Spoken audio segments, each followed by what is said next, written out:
Hi everyone, welcome to this channel GR Mantra. I hope कि आप सब अच्छे होंगे। आई होप कि आप सब अपने लेसन प्लान्स बना रहे होंगे। तो अगर आप गणित पाठ योजना बना रहे हो, आपको कोई भी डिफिकल्टी हो रही है, सो डोंट वरी। आज के इस वीडियो में आपको क्लियर हो जाएगा किस तरीके से आप बनाएंगे गणित की पाठ योजना। तो चलिए स्टार्ट करते हैं हमारा आज का ये लेसन प्लान। और आज का हमारा टॉपिक है प्राकृतिक संख्याएं, जो कि बहुत ही इंटरेस्टिंग टॉपिक है। आज हम इस टॉपिक को कवर करने वाले हैं इस वीडियो में। तो यहाँ पर देखिए, सबसे पहले आप लिखेंगे क्लास, आपका जो भी क्लास होगा। इसके बाद लेसन प्लान नंबर, आपका जो भी लेसन प्लान नंबर होगा। फिर आपका यहाँ पर है पीरियड एंड कालांश, आपके जो भी क्लास का पीरियड होगा ये आप लिखेंगे। फिर विषय में आप लिखेंगे गणित। फिर आपका स्कूल, आपकी टीचिंग जिस स्कूल में लगी होगी आप उस शिक्षण संस्थान का नाम लिख लीजिएगा। फिर आपकी डेट, आपकी टीचिंग स्टेट को होगी, आप डेट लिख लेंगे। फिर आपकी अवधि या ड्यूरेशन, आपकी जो टीचिंग है वो जितने भी मिनट की होगी, 40 मिनट या 35 मिनट, यहाँ पर आप फिल करेंगे। देन आता है आपका प्रकरण टॉपिक, और आज का क्या टॉपिक है? प्राकृतिक संख्याएं, नेचुरल नंबर। फिर देखिए आगे आपका सामान्य उद्देश्य। आपके मैथ लेसन प्लान पढ़ाने से, गणित पाठ योजना पढ़ाने से या गणित सब्जेक्ट पढ़ाने से आप बच्चों में क्या क्या चीजें डेवलप कर सकते हैं, यही सारी चीजें होती हैं आपकी सामान्य उद्देश्य में। तो यहाँ पर देखिए, छात्रों में गणित विषय के प्रति रुचि जागृत करना, छात्रों की तार्किक शक्ति का विकास करना, छात्रों को व्यावसायिक रूप से गणित का ज्ञान देना, छात्रों द्वारा समस्याओं को हल करने में उनके गति में वृद्धि करना, छात्रों में गणित की दैनिक जीवन में उपयोगिता को समझाना। फिर आपका विशिष्ट उद्देश्य। विशिष्ट उद्देश्य क्या होता है? Specific objectives. आपका जो आज का टॉपिक है प्राकृतिक संख्याएं, तो ये जब आप बच्चों को पढ़ाएंगे तो उनमें किन किन चीजों की आप जानकारी प्रदान करेंगे, उन्हें किन किन चीजों की नॉलेज देंगे और उनमें किन किन चीजों को डेवलप करेंगे, यही सारी चीजें होती हैं आपकी विशिष्ट उद्देश्य में। तो देखिए, छात्र प्राकृतिक संख्याओं के बारे में जान सकेंगे, छात्र प्राकृतिक संख्याओं से संबंधित तथ्यों को समझ सकेंगे। तो ये हो गया आपका विशिष्ट उद्देश्य। फिर है हमारा शिक्षण सहायक सामग्री। आपकी टीचिंग में जो जो चीज आपको हेल्प करती है टीचिंग में, ये सारी चीजें होती हैं आपकी शिक्षण सहायक सामग्री में। तो यहाँ पर देखिए, चौक, डस्टर, चार्ट, मैप आदि।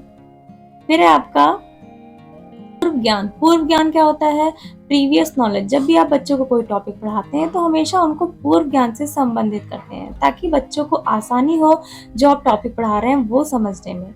तो देखिए, यहाँ पर छात्र प्राकृतिक संख्याओं के बारे में सामान्य जानकारी रखते हैं, आप यहाँ पर बच्चों से एक्सपेक्ट करते हैं। फिर है आपका प्रस्तावना, इंट्रोडक्शन क्वेश्चन। यहाँ पर ये आपको ध्यान देना है कि आपको कुछ ऐसे क्वेश्चन करने हैं जो बच्चों की पूर्व ज्ञान से संबंधित हो, जो बच्चों के वास्तविक नॉलेज से संबंधित हो। इस तरीके से आपको कुछ क्वेश्चन पूछने हैं और सारे क्वेश्चन एक दूसरे से संबंधित होने चाहिए। ये सारी चीजें आपको ध्यान देनी है। तो देखिए, यहाँ पर आप बच्चों से क्वेश्चन करेंगे, बच्चों अपनी कक्षा में कितने छात्र व छात्राएं उपस्थित हैं? तो छात्र क्या करेंगे? गिनकर जवाब देंगे, जिससे भी आप क्वेश्चन पूछेंगे। फिर आपका, आपको कैसे पता चला इतने बच्चे हैं? तो बच्चे कहेंगे गिनती करके। ठीक है, तो बच्चे क्या कहेंगे? गिनती करके पता चला कि क्लास में कितने बच्चे हैं। फिर आप क्वेश्चन करेंगे, गिनती करने के लिए आपने किन संख्याओं का उपयोग किया? तो बच्चे कहेंगे 1, 2, 3, 4, 5, जैसे भी बच्चों का आंसर आएगा तो बच्चे आंसर करेंगे। इसके बाद आपका क्वेश्चन होगा 1, 2, 3, 4 कैसी संख्याएं हैं? तो बच्चे यहाँ पर मौन हो जाएंगे, आंसर नहीं कर पाएंगे। तो यहाँ पर आप देख रहे हैं आपकी प्रश्नोत्तर विधि का प्रयोग हो रहा है, क्योंकि आप क्वेश्चन पूछ रहे हैं, बच्चे आंसर कर रहे हैं। यहाँ पर टीचर और स्टूडेंट दोनों एक्टिव हैं। ठीक है, तो यहाँ पर क्या होगा? आपका प्रश्नोत्तर विधि का प्रयोग है। फिर आगे आप बोलेंगे, बच्चों आज हम प्राकृतिक संख्याओं का अध्ययन अध्यापन करेंगे। तो यहाँ तक हमारा आके ये 1 पेज 2 पेज एंड होता है। इसके बाद देखिए आगे हम चलते हैं। आगे है हमारा प्रस्तुतिकरण। प्रेजेंटेशन या प्रस्तुतिकरण में देखिए, आप यहाँ से प्रेजेंट किस तरीके से करेंगे अपने लेसन प्लान को, अपने इस टॉपिक को, ये चीज यहाँ से स्टार्ट होती है। तो यहाँ पर देखिए आपको कुछ कॉलम्स दिए हुए हैं। इसमें serial number, teaching point, प्यूपिल teacher activities, student activities, teaching method, evaluation and black board work, ये कुछ आपके कॉलम्स हैं। इसमें क्या करना है? आपको सीरियल नंबर में फर्स्ट लिखना है, क्योंकि आप सबसे पहले स्टार्ट करेंगे अपना टीचिंग पॉइंट फर्स्ट। आप देखिए फाइनल ईयर में आप इसमें 2 से 3 शिक्षण बिंदु बनाएंगे, टीचिंग पॉइंट बनाएंगे, ताकि बच्चों को खंडों खंडों में डिवाइड करके अपने इस टॉपिक को आप पढ़ा सके, ताकि बच्चे आसानी से समझ सके। तो यहाँ पर देखिए, जो हमारा पहला टॉपिक है पहला शिक्षण बिंदु है या टीचिंग पॉइंट है, ये है प्राकृतिक संख्या। आप सबसे पहले बताएंगे कि प्राकृतिक संख्याएं क्या होती हैं। तो यहाँ पर आप क्वेश्चन करेंगे बच्चों प्राकृतिक संख्या से आप क्या समझते हैं। तो बच्चे मौन हैं, बच्चे नहीं आंसर कर पा रहे हैं। आपने प्रश्नोत्तर विधि का प्रयोग किया, अब आप स्पष्टीकरण विधि का प्रयोग करेंगे। तो यहाँ पर देखिए स्पष्टीकरण देंगे आप बच्चों आपकी कक्षा में कितनी खिड़कियां हैं। तो बच्चे कहेंगे 4। फिर आप क्वेश्चन करेंगे बच्चों आपकी कक्षा में कितने दरवाजे हैं। तो बच्चे कहेंगे 2। आप क्वेश्चन करेंगे 4 और 2 संख्या कैसे प्राप्त हुई। तो बच्चे कहेंगे हम वस्तुओं को गिनने के लिए जिन संख्याओं का प्रयोग करते हैं उन्हें प्राकृतिक संख्या कहते हैं, जैसे 1, 2, 3, 4, 5। इस तरीके से आप ब्लैक बोर्ड पर वर्क करेंगे। देखिए यहाँ पर आप लिखेंगे, जैसे बच्चे आंसर करें तो आप लिखेंगे खिड़कियां 4, फिर बच्चों ने आंसर किया तो आप लिखेंगे दरवाजे 2। इस तरीके से आप बच्चों को एक्सप्लेन करेंगे। ठीक है, तो आप यहाँ पर आगे बताएंगे प्राकृतिक संख्या जैसे 1, 2, 3, 4, 5। तो आप ये चीज एक्सप्लेन करेंगे।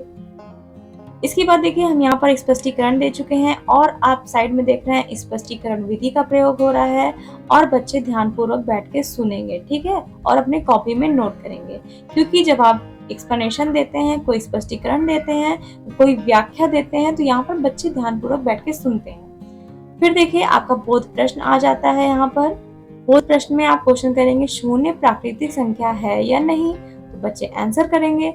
इसके बाद आप क्वेश्चन करेंगे प्राकृतिक संख्या किसे कहते हैं। तो बच्चे आंसर कर पाएंगे।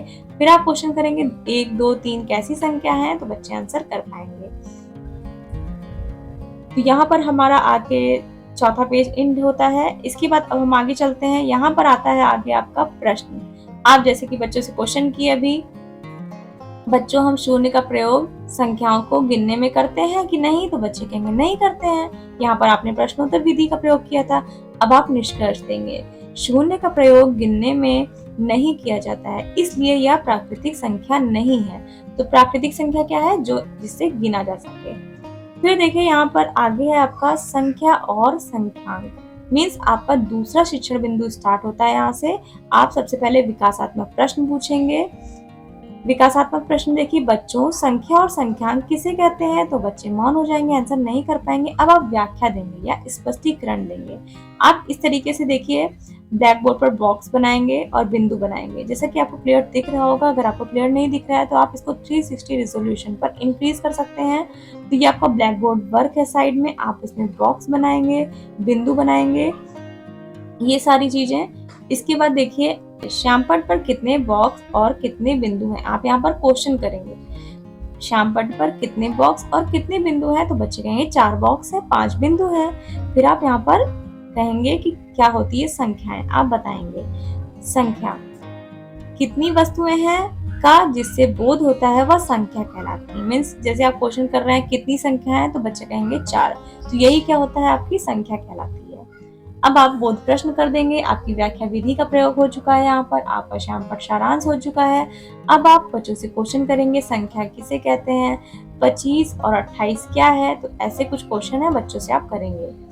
नेक्स्ट आपका आता है आगे, उसी के आगे जो आपका स्पष्टीकरण है वो है या वे गणितीय वस्तुएं जिनका उपयोग मापने गिनने में किया जाता है उसे संख्या कहते हैं। ठीक है, ये आप एग्जाम्पल भी बता देंगे ब्लैक बोर्ड पर लिख के। इसके बाद आप बताएंगे संख्यांक क्या होता है। संख्यांक देखिए जैसे एक तरफ आप कॉलम बनाएंगे लिपि का और एक तरफ बनाएंगे संकेत का। तो आप देवनागरी लिपि बताएंगे कि क्या होती है, किस तरीके से इसका संकेत होता है। रोमन बताएंगे, अरबी बताएंगे और अंग्रेजी बताएंगे, मीन्स अंकों को किस तरीके से लिखा जाता है। तो यहाँ पर देखिए बच्चे ध्यानपूर्वक बैठ के सुन रहे हैं, क्योंकि आप क्या कर रहे हैं, स्पष्टीकरण दे रहे हैं। देखिए संख्या को जिन संकेतों द्वारा व्यक्त किया जाता है उसे संख्यांक कहते हैं। अब आप साइड में देख रहे हैं, यहाँ पे व्याख्या विधि का प्रयोग है। उसके बाद विकासात्मक प्रश्न आप पूछेंगे, संख्या के संकेत को क्या कहते हैं, गणित में कितने संख्यांक प्रयोग किए जाते हैं, सभी गणितीय संख्यांकों को बताइए।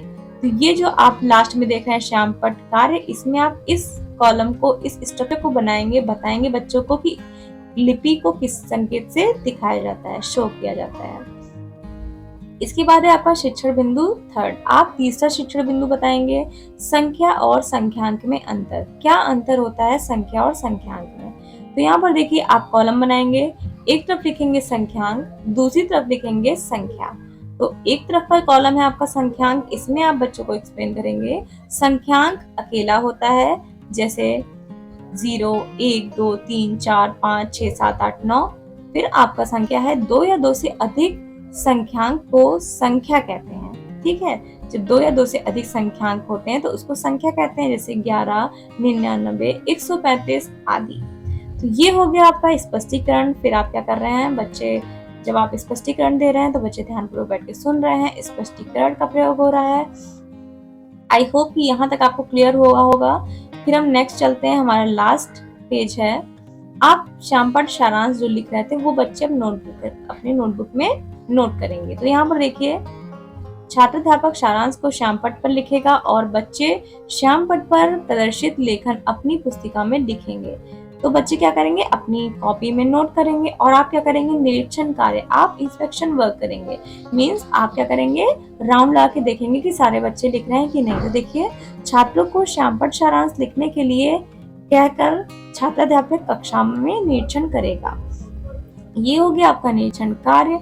और आप देख रहे हैं आगे आपके पुनरावृत्ति के प्रश्न आ जाते हैं। तो पुनरावृत्ति के प्रश्न में आप क्वेश्चन करेंगे, प्राकृतिक संख्या किसे कहते हैं, संख्या और संख्यांक में क्या अंतर होता है, शून्य प्राकृतिक संख्या है या नहीं, सबसे छोटी प्राकृतिक संख्या क्या है। तो ये कुछ क्वेश्चन हो गए और आप जैसा कि देख रहे हैं संख्यांक को आप बता देंगे किस तरीके से इसको ब्लैक बोर्ड पर लिख के कि क्या होता है। फिर लास्ट में आता है आपका गृह कार्य। तो ये आपका हो गया होमवर्क, आप बच्चों को असाइनमेंट दे देंगे। तो यहाँ पर देखिए, आप यहाँ पर होमवर्क दे देंगे, प्राकृतिक संख्या क्या होती है उदाहरण सहित बताइए। फिर आपका क्वेश्चन होगा संख्या और संख्यांक में अंतर बताइए। फिर आपका क्वेश्चन हो गया संख्यांक किसे कहते हैं। तो ये हो गया आपका गृह कार्य। आई होप कि आपको ये लेसन प्लान समझ में आया होगा। हमारा नेक्स्ट टॉपिक होगा संख्याओं का निर्माण, तो हम अपने नेक्स्ट वीडियो में कवर करेंगे। तो अगर आपने मेरे चैनल को सब्सक्राइब नहीं किया अभी तक तो सब्सक्राइब कर दीजिएगा, बेल आइकन प्रेस कर दीजिएगा ताकि मैं जब भी वीडियो अपलोड करूं आपको फटाफट से नोटिफिकेशन चली जाए। और अगर आपको ये वीडियो समझ में आया हो, इसको अंडरस्टैंड किए हो तो लाइक करिएगा, शेयर करिएगा, कमेंट करिएगा और प्लीज चैनल को सब्सक्राइब करके बेल आइकन प्रेस करिएगा। Thank you so much guys for watching this video.